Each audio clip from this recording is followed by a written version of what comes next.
नमस्कार दोस्तों, मैं विकास त्रिवेदी आपके अपने यूट्यूब चैनल विकास स्टडी सर्कल पर आप सभी का स्वागत करता हूं।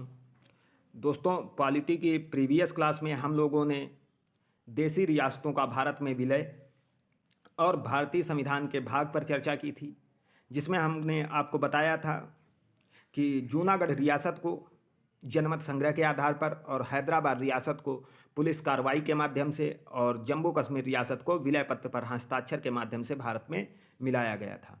उसी क्रम को आगे बढ़ाते हुए आज का हमारा टॉपिक है भारतीय संविधान के भाग एक, संघ एवं उसके राज्य क्षेत्र।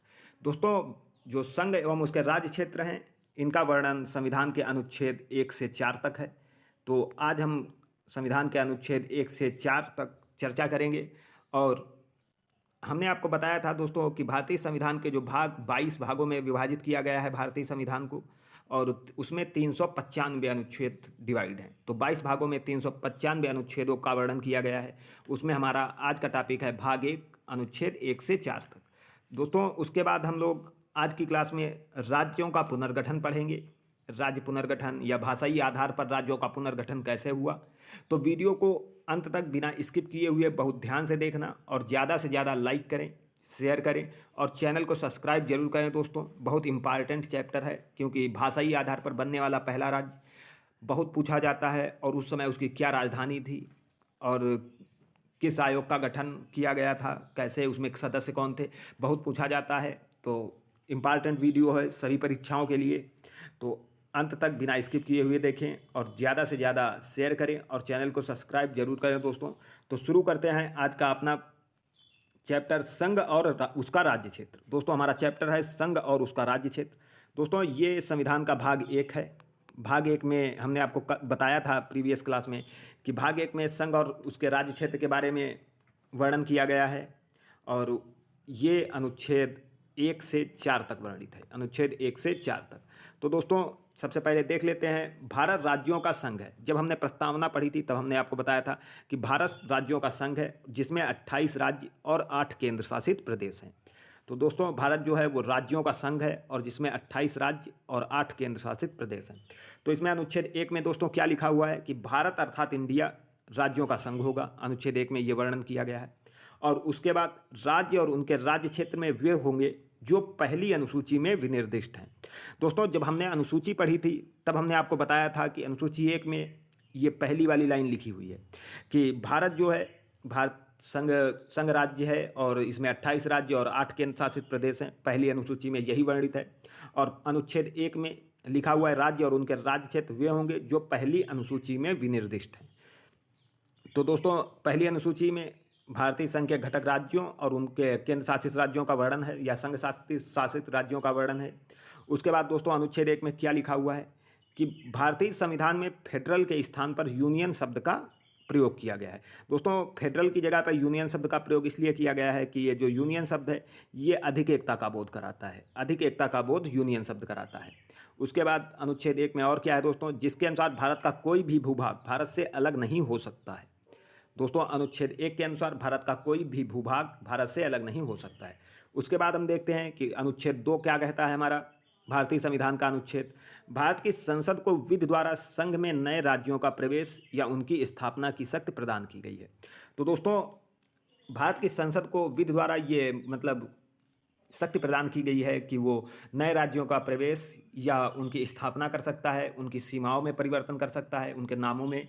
ये अनुच्छेद 2 में लिखा हुआ है कि नए राज्यों का प्रवेश और उनकी स्थापना की शक्ति दी गई है। और अनुच्छेद में नए राज्यों का निर्माण और वर्तमान राज्यों के क्षेत्र, सीमाओं या नामों में परिवर्तन संसद विधि द्वारा कर सकती है। तो दोस्तों, अनुच्छेद 2 में नए राज्यों का प्रवेश, और अनुच्छेद 3 में कि राज्य क्षेत्र की सीमाओं में परिवर्तन या उनके नामों में परिवर्तन संसद विधि द्वारा कर सकती है। ये अनुच्छेद 3 में वर्णित है। तो दोस्तों, उसके बाद हम अपना आगे देखते हैं। हमारा अगला चैप्टर जो आज का है वो राज्यों का पुनर्गठन है। दोस्तों, राज्यों का पुनर्गठन, सबसे पहले दोस्तों, भाषा के आधार पर राज्यों का पुनर्गठन उचित है या नहीं, इसकी जांच के लिए संविधान सभा के अध्यक्ष डॉक्टर राजेंद्र प्रसाद ने, दोस्तों संविधान सभा के अध्यक्ष डॉक्टर राजेंद्र प्रसाद को कब बनाया गया था, बहुत क्वेश्चन पूछा जाता है। और हमने आपको पढ़ाया था कि 11 दिसंबर 1946 को 11 दिसंबर 1946 को संविधान सभा का स्थायी सदस्य डॉक्टर राजेंद्र प्रसाद को बनाया गया और 9 दिसंबर 1946 को डॉक्टर राजेंद्र प्रसाद को 9 दिसंबर 1946 को दोस्तों अस्थायी अध्यक्ष सच्चिदानंद सिन्हा को बनाया गया था। तो स्थायी अध्यक्ष डॉक्टर राजेंद्र प्रसाद संविधान सभा के कब बने? तो 11 दिसंबर 1946 को बनाया गया था इन्हें। उसके बाद दोस्तों भारत के भाषा के आधार पर राज्यों का पुनर्गठन उचित है या नहीं, इसकी जांच के लिए संविधान सभा के अध्यक्ष डॉक्टर राजेंद्र प्रसाद ने इलाहाबाद उच्च न्यायालय के न्यायाधीश, ये अवकाश प्राप्त न्यायाधीश थे दोस्तों, एस के धर की अध्यक्षता में एक 4 सदस्यीय आयोग की नियुक्ति की। दोस्तों संविधान सभा के अध्यक्ष डॉक्टर राजेंद्र प्रसाद ने इलाहाबाद के अवकाश प्राप्त न्यायाधीश एस.के. धर की अध्यक्षता में एक 4 सदस्यीय आयोग की नियुक्ति की और इसका काम ये था कि ये बताए कि भाषा के आधार पर राज्यों का पुनर्गठन उचित है या नहीं। इसके लिए इन्होंने एक 4 सदस्यीय टीम बनाई थी और जिसके अध्यक्ष एस.के. धर थे। उसके बाद आगे देखते हैं दोस्तों, इस आयोग ने प्रशासनिक सुविधा के आधार पर राज्यों के पुनर्गठन का समर्थन किया तथा भाषा के आधार पर राज्यों के पुनर्गठन का विरोध। दोस्तों ये जो एस.के. धर आयोग था, इस आयोग ने प्रशासनिक सुविधा के आधार पर राज्यों का पुनर्गठन का समर्थन किया और भाषा के आधार पर पुनर्गठन का विरोध किया था। तो दोस्तों उसके बाद आगे क्या हुआ, आगे देखते हैं कि धर आयोग के निर्णयों की, ये जो एस.के. धर थे, इनके आयोग के निर्णयों की परीक्षा के लिए कांग्रेस कार्य समिति ने अपने जयपुर अधिवेशन में जेवीपी समिति का गठन किया। मोस्ट इंपॉर्टेंट है दोस्तों ये जेवीपी समिति, उसका भी आपको बताते हैं किस लिए इंपॉर्टेंट है। तो दोस्तों धर आयोग जो एस.के. धर थे, इन्होंने तो बता दिया कि प्रशासनिक सुविधा के आधार पर राज्यों का पुनर्गठन सही है और भाषा के आधार पर गलत है। तो इन्हीं आयोग के निर्णयों की परीक्षा के लिए कांग्रेस कार्य समिति ने अपने जयपुर अधिवेशन में जेवीपी समिति का गठन किया। दोस्तों ये जेवीपी समिति इसलिए कही जाती है कि इसमें जे से जवाहरलाल नेहरू, JL नेहरू थे जेवीपी समिति में, जवाहरलाल नेहरू, और वी से अगर हम बात करें तो दोस्तों वी से वल्लभ भाई पटेल थे, वल्लभ भाई पटेल दूसरे, और अगर पी से बात करें तो पट्टाभी सीतारमैया। तो दोस्तों ये 3 सदस्यीय कांग्रेस समिति ने अपने जयपुर अधिवेशन में समिति बनाई और इसमें जेवीपी इसीलिए कहा जाता है कि जे से हो जाता है जवाहरलाल नेहरू और वी से वल्लभ भाई पटेल और पी से पट्टाभी सीतारमैया। इनके जो टीम बनाई और इस समिति ने भाषाई आधार पर पुनर्गठन की मांग को भी खारिज किया। दोस्तों इस समिति ने, ये जो जेवीपी समिति थी, इसने भी राज्यों के पुनर्गठन की जो भाषा के आधार पर राज्यों का पुनर्गठन है उसकी मांग को खारिज कर दिया। और जेवीपी समिति की रिपोर्ट जैसे ही पेश हुई उसके बाद दोस्तों मद्रास राज्य के तेलुगु भाषियों ने पोट्टी श्रीराम लू के नेतृत्व में आंदोलन प्रारंभ किया। दोस्तों जेवीपी समिति की रिपोर्ट के बाद पोट्टी श्रीराम लू के नेतृत्व में आंदोलन प्रारंभ किया किसने? मद्रास राज्य के तेलुगु भाषियों ने। और 58 दिन के आमरण अनशन के बाद दोस्तों 58 दिन तक ये इनका आंदोलन चला और 58 दिन के आमरण अनशन के बाद 15 सितंबर 1952 को श्री रामल्लू की मृत्यु हो गई दोस्तों।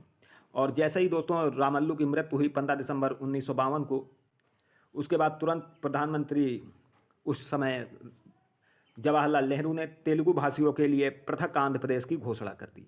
तो दोस्तों श्री रामल्लू की मृत्यु के बाद PM नेहरू ने तेलुगु भाषियों के लिए पृथक आंध्र प्रदेश की घोषणा कर दी। और अगर बात करें तो आंध्र प्रदेश राज्य का गठन कब हो गया दोस्तों? जब जवाहरलाल नेहरू ने ये घोषणा कर दी कि आंध्र प्रदेश को तेलुगु भाषियों के लिए एक अलग राज्य घोषित किया जाए, तो 1 अक्टूबर 1953 को आंध्र प्रदेश राज्य का गठन कर दिया गया। दोस्तों बहुत इंपॉर्टेंट है कि 1 अक्टूबर 1953 को आंध्र प्रदेश राज्य का गठन कर दिया गया। और क्वेश्चन सबसे ज़्यादा ये पूछा जाता है कि स्वतंत्र भारत में भाषा के आधार पर गठित होने वाला पहला राज्य आंध्र प्रदेश था और इसका गठन 1 अक्टूबर 1953 को हुआ। स्वतंत्र भारत में भाषा के आधार पर गठित होने वाला राज्य, पहला राज्य दोस्तों आंध्र प्रदेश, और उस समय इसकी राजधानी करनूल थी। दोस्तों जब इसका गठन हुआ 1 अक्टूबर 1953 को, तब इसकी राजधानी करनूल थी। और उसके बाद दोस्तों क्या हुआ? राज्य पुनर्गठन आयोग का गठन 1953 में हुआ। राज्य पुनर्गठन आयोग का गठन 1953 में हुआ और इसके अध्यक्ष न्यायाधीश फजल अली को बनाया गया। दोस्तों 1953 में जब आंध्र प्रदेश राज्य का गठन हो गया, उसके बाद राज्य पुनर्गठन आयोग का गठन किया गया और 1953 में इसके अध्यक्ष न्यायाधीश फजल अली को बनाया गया और इसके अन्य सदस्य थे पंडित हृदयलाल कुंजरू और सरदार KM पडिक्कर। दोस्तों इसके सदस्य जो थे वो पंडित हृदयनाथ कुंजरू और सरदार KM पडिक्कर थे। और दोस्तों इस आयोग ने 1955 में अपनी रिपोर्ट पेश की और इसी आधार पर 1 नवंबर 1956 को 14 राज्य तथा 6 केंद्र शासित प्रदेश अस्तित्व में आए। तो दोस्तों इसके बाद जो 14 राज्य तथा 6 केंद्र शासित राज्य अस्तित्व में आए वो आप लोग देख लेना, हम आपको बता देते हैं कि इसके बाद महाराष्ट्र एक मुंबई से महाराष्ट्र और गुजरात को अलग किया गया था 1 मई 1960 को। मुंबई एक पहले राज्य था जिसमें से महाराष्ट्र और गुजरात को अलग किया गया। उसके बाद दोस्तों नागालैंड, हरियाणा और इसी टाइप से 14 राज्य तथा 6 केंद्र शासित राज्य अस्तित्व में आए। उसके बाद आगे देखते हैं दोस्तों, नवंबर 1954 को फ्रांस की सरकार ने सभी बस्तियां पांडिचेरी, यनम, चंद्रनगर और कराईकल को भारत को सौंप दी। दोस्तों जब हम लोग पढ़ रहे थे, जब हिस्ट्री की क्लास में हमने पढ़ा था कि फ्रांस की सरकार ने जो बस्तियों पर कब्जा किया हुआ था पांडिचेरी, यनम, चंद्रनगर और कराईकल, इसे भारत को सौंप दिया और 28 मई 1956 को इस संधि के संबंध में हस्ताक्षर हो गए। दोस्तों जब ये 1954 में फ्रांस ने ये सभी बस्तियां सौंप दी भारत को और इस संधि पर 1956 में हस्ताक्षर हुए। उसके बाद क्या होता है दोस्तों, इसके बाद इन सभी को मिलाकर पांडिचेरी संघ राज्य क्षेत्र का गठन किया गया। तो दोस्तों इसके बाद पांडिचेरी संघ राज्य क्षेत्र का गठन किया गया। उसके बाद आगे देखते हैं कि भारत सरकार ने 18 दिसंबर 1961 को गोवा, दमन व दीव की मुक्ति के लिए पुर्तगालियों के विरुद्ध कार्रवाई की और उन पर पूर्ण अधिकार कर लिया। भारत सरकार ने दोस्तों 18 दिसंबर 1961 को गोवा, दमन, दीव की मुक्ति के लिए पुर्तगालियों के विरुद्ध कार्रवाई की और उन पर पूर्ण अधिकार कर लिया। दोस्तों आप जानते हैं कि भारत में यूरोपीय कंपनियों का जब आगमन हुआ था उसमें सबसे पहले पुर्तगाली आए थे और पुर्तगालियों में 1498 वास्को डी गामा आया था। तो सबसे पहले पुर्तगाली आए थे और सबसे बाद में गए थे और ये 1961 में गोवा और दमन जब इनके विरुद्ध कार्रवाई की गई थी भारत सरकार के द्वारा, तब इन्होंने गोवा और दमन दीव को मुक्त किया था। उसके बाद आगे देखते हैं कि 12वें संविधान संशोधन 1962 के द्वारा गोवा, दमन व दीव को प्रथम परिशिष्ट यानी दोस्तों प्रथम अनुसूची में शामिल करके अभिन्न अंग बना दिया गया। दोस्तों 12वें संविधान संशोधन 1962 के द्वारा गोवा और दमन दीव को प्रथम परिशिष्ट में शामिल करके अभिन्न अंग बना दिया गया। अगर वर्तमान की बात करें दोस्तों, तो वर्तमान समय में भारत में 28 राज्य और 8 केंद्र शासित प्रदेश हैं। इन्हें ही संविधान की प्रथम अनुसूची में शामिल किया गया है। तो दोस्तों भारत में वर्तमान में 28 राज्य और 8 केंद्र शासित प्रदेश हैं, इन्हें ही संविधान की प्रथम अनुसूची में शामिल किया गया है। तो उम्मीद करता हूं दोस्तों ये वीडियो आपको अच्छा लगा होगा। अगर वीडियो अच्छा लगा है तो ज़्यादा से ज़्यादा लाइक करें, शेयर करें और चैनल को सब्सक्राइब जरूर करें। दोस्तों मिलते हैं अगली क्लास में। संविधान का भाग 2 नागरिकता के बारे में जानकारी करेंगे। तब तक के लिए दोस्तों धन्यवाद। जय हिंद।